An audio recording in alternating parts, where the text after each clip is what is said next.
Bonjour madame, mademoiselle, monsieur. Nous sommes le jeudi 9 mai 1968, il est 13 heures. Bienvenue à l'ORTF, l'Office de radiotélédiffusion du Forêt. La voix de son maître. Devant l'Assemblée nationale, en réponse à M. Gaston Defferre, Alain Peyrefitte déclarait « Je répète que les doyens pourront rouvrir les facultés de la Sorbonne et de Nanterre dès qu'ils jugeront les conditions remplies, c'est-à-dire, je pense, demain après-midi. » M. Fanton a affirmé que l'indulgence de M. Missoff envers le leader des enragés, M. Cohn-Bendit, avait en fait permis à celui-ci d'imposer sa volonté aux étudiants extrémistes. À l'intention de M. Peyrefitte, il ajoutait « Il n'est pas raisonnable que vous continuiez à ne rien faire. Vous ne pouvez pas satisfaire les parents, les étudiants, les professeurs et en même temps réformer l'université. » On a supprimé l'examen d'entrée en 6e parce que les dictées étaient trop difficiles. On a supprimé le bac parce qu'il était trop fatigant. Et aujourd'hui, on peut se demander si, en faculté, tous les étudiants ont les moyens intellectuels indispensables. La personnalité de certains de ces étudiants, comme M. Cohn-Bendit, inspirait à M. Fanton cette autre réflexion. L'hospitalité a ses lois, mais aussi ses limites. L'hospitalité a ses lois, mais aussi ses limites. Si les lois françaises, si l'université française ne conviennent pas à ses invités, il n'est aucune contrainte qui les oblige à profiter de l'hospitalité française. Et de l'hémicycle, quelques cris, reconduisez-les à la frontière. Après quoi, M. Peyrefitte rappelait dans quelles circonstances la situation s'était dégradée à Nanterre, puis à la Sorbonne, et de brosser le portrait de ces enragés anarchistes, castristes, maoïstes, tout s'y mêle. Ce qui surnage, c'est le nihilisme, ni doctrine, ni foi, ni loi. Voilà ce qui caractérise les enragés. Voilà ces prétendus étudiants qui ont empêché le fonctionnement de la faculté des lettres de Nanterre. En conclusion, M. Peyrefitte déclarait « Le gouvernement estime de son devoir et que son devoir est de prendre les initiatives propres à organiser la constante et fructueuse coopération entre l'université et les forces vives du pays. » Les manifestants. Nos revendications sont indissociables et ce sont nos trois exigences. Libération de nos camarades emprisonnés, et suspension de toutes les poursuites et enquêtes judiciaires, policières ou universitaires. Retrait des forces de police du quartier latin et réouverture des facultés. Tant qu'elles ne seront pas satisfaites, les manifestations ne s'arrêteront pas.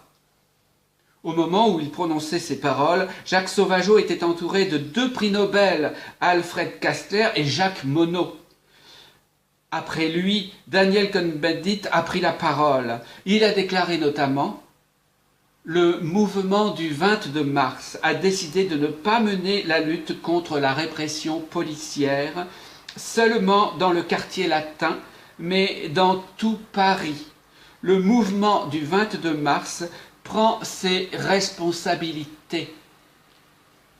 À la tête du cortège, nous nous tiendrons prêts à recevoir, sous n'importe quelle forme, une réponse à nos questions. » A déclaré de son côté Alain Geismar, secrétaire général du SNESUP, au meeting de la Halle aux Vins. Le président de l'UNEF, Jacques Sauvageot, a ensuite repris la parole. Il a déclaré notamment « Nous avons lancé un appel aux organisations syndicales et enseignantes pour qu'elles se joignent à nous pour une grande manifestation dans la rue. La prochaine fois que nous descendrons dans la rue, ce ne sera plus seul, mais nous l'espérons avec toutes les organisations ouvrières. Jacques Sauvageot a ajouté: nous allons passer sur des lieux qui ont été marqués par des incidents sanglants. Il ne faut pas que de tels incidents se renouvellent. Nous devons commencer la reconquête du quartier latin, mais il ne doit pas y avoir de provocation. À Paris, M. Houphouët-Boigny déclare: la guerre a fait au Biafra en 10 mois plus de morts qu'en 3 ans au Vietnam. Je viens aujourd'hui crier mon indignation devant l'indifférence inexplicable, l'indifférence coupable du monde entier à l'égard des massacres dans le Biafra, dont le Biafra est le théâtre depuis plus de 10 mois, a déclaré dans une conférence de presse le président de la République de la Côte d'Ivoire, M. Houphouët-Boigny.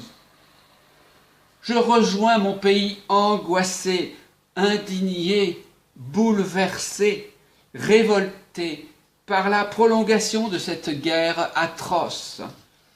Sait-on qu'il y a eu au Biafra, en 10 mois, plus de morts qu'en 3 ans au Vietnam?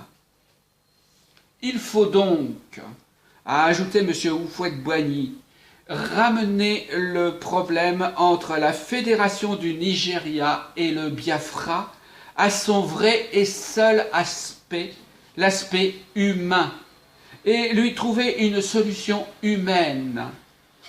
Nous devons tout sacrifier pour la paix. Si nos frères en lutte ne peuvent vivre ensemble dans une fédération, qu'ils acceptent de part et d'autre la paix entre voisins. Des dizaines de milliers de manifestants ont défilé hier dans une Bretagne paralysée par la grève générale. Les mots d'ordre de grève donnés dans l'ouest de la France ont été largement suivis, mais n'ont provoqué que peu d'incidents. C'est à Lorient, à Brest, à Quimper que les manifestations les plus spectaculaires ont eu lieu. À Saint-Brieuc, 15 000 manifestants se sont dirigés vers la préfecture, alors qu'à Nantes, des syndicats paysans et étudiants se sont joints aux centrales ouvrières. À Sury-le-Comtal, l'ouverture au public est inaugurée officiellement le 1er mai 1965, le musée automobile du Forêt. C'est acquis depuis ces 3 ans une fort belle renommée. Les touristes y viennent nombreux à admirer cette fort belle collection de voitures anciennes, et le titre du musée de l'automobile n'est pas usurpé. On y trouve en effet des spécimens uniques, tels que la voiture destinée au tsar Nicolas II de Russie, une Delaunay Belleville 50 chevaux de 1914, la plus ancienne remontant à 1899. Et de plus, tous ces tacos sont en état de marche, certains participant à des rallyes tels que celui de la Belle Époque, qui traversa Sury-le-Comtal l'an dernier en juin.